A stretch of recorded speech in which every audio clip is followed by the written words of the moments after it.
Hello, gentle reader. So, in the last couple of months, I got somewhat disenchanted with contemporary literature and made some not so very good choices. So, I decided to try and get back into science fiction and fantasy and maybe branch out a little bit more there and try and discover some new and unusual things.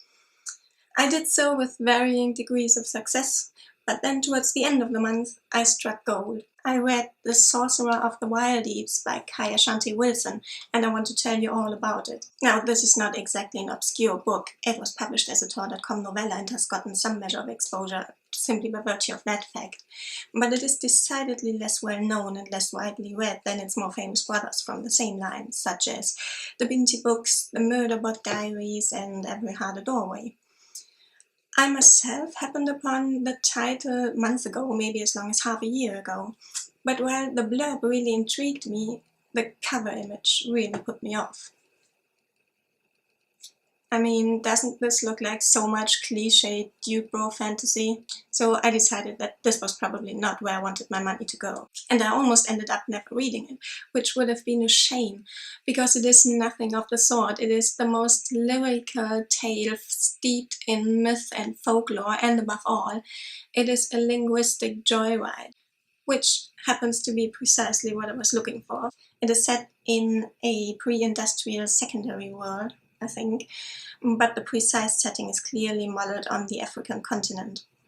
Now, in this world, the gods have left long ago and made off into the heavens and the far future at faster than the speed of light. And when they did so, they left the humans behind, because the humans had not and have not yet mastered the art of rendering themselves non-corporeal, and therefore wouldn't have been able to keep up with the gods. And together with the humans, the demigods were left behind, the gods' children and their descendants, humans with divine genetic material. Our narrator Dimani is one of those demigods. He has left his homeland on a sort of educational journey and has joined a band of mercenaries who work as caravan guards, escorting merchants through a Sahara-like desert and keeping them safe from the bandits and whatever else might befall them in the desert.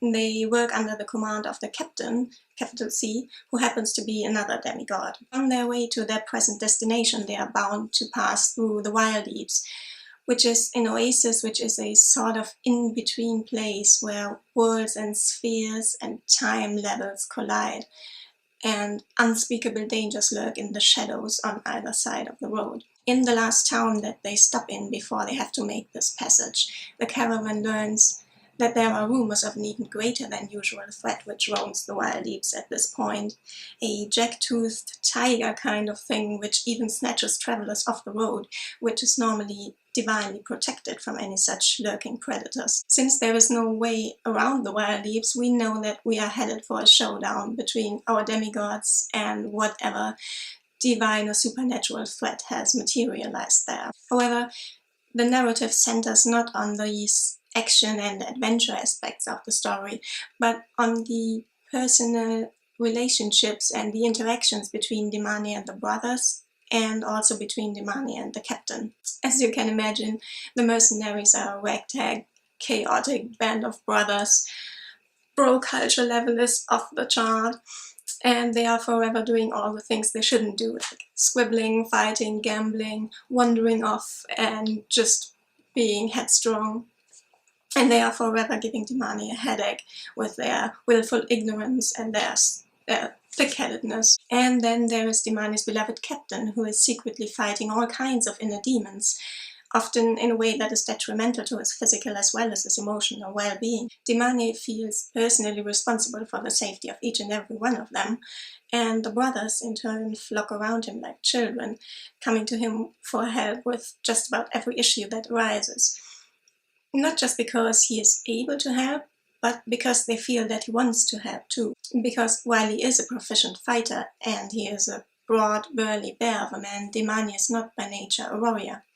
Nor is he of the tough cookie soldier kind, and there is nothing macho in him. As one Goodreads reviewer wrote, he might be a bear, but he is a care bear. As a demigod with divine genetic material, Dimani has certain superhuman qualities.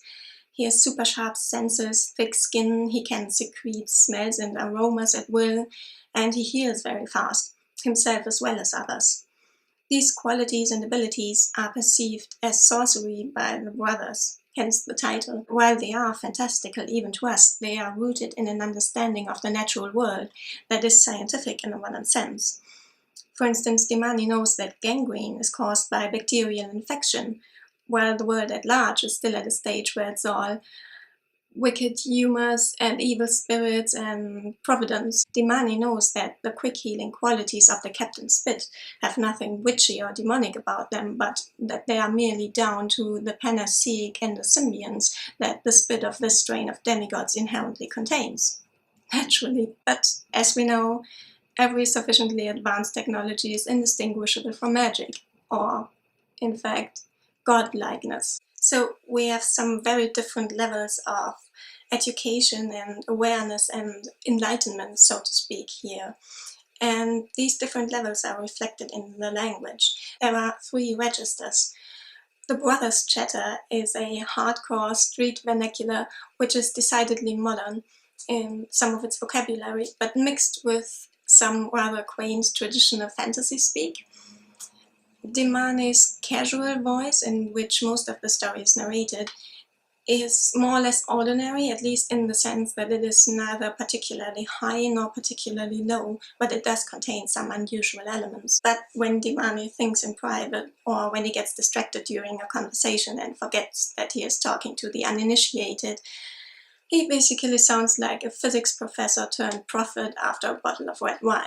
All 3 registers are characterized by a lot of word coinage and quirky amalgamations and a mixture of languages, often not just in one and the same sentence, but in one word.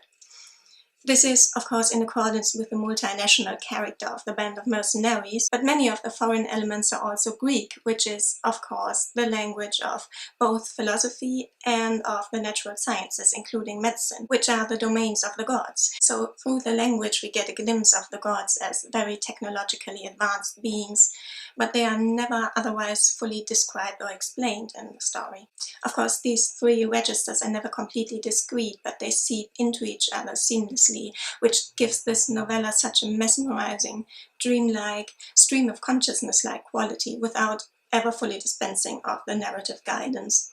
So this is no Finnegan's Wake, don't worry, although it does contain some very ambitious wordsmithing. This idiosyncrasy of the language, and once you've gotten used to it and have learned to go with the flow, ends up not creating a barrier or distance between the reader and the narration, which can often happen with this writing style, because if it's not done realistically, as a reader, you are never not aware of its artificiality, and so you are never just in the story.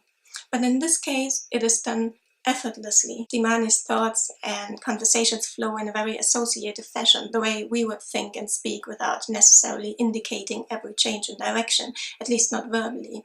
I appreciate the style and dialogue in general. It does mean that you have to work a little harder, that you have to pay closer attention, but it is ultimately very rewarding because it creates a feeling of immediacy.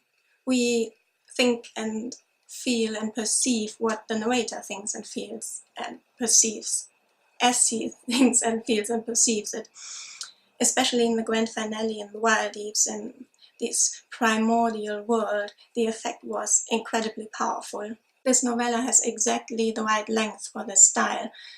In a full-length novel it would have been tiring, but at just shy of 200 pages, it was a delight. I recommend this novella to anyone who appreciates a masterful command of language and a somewhat experimental use of it, all in a mythological, fantasy-like package. And please don't be put off by the cover image if sword and dagger fantasy isn't your thing. So that's it for my first book review, gentle reader.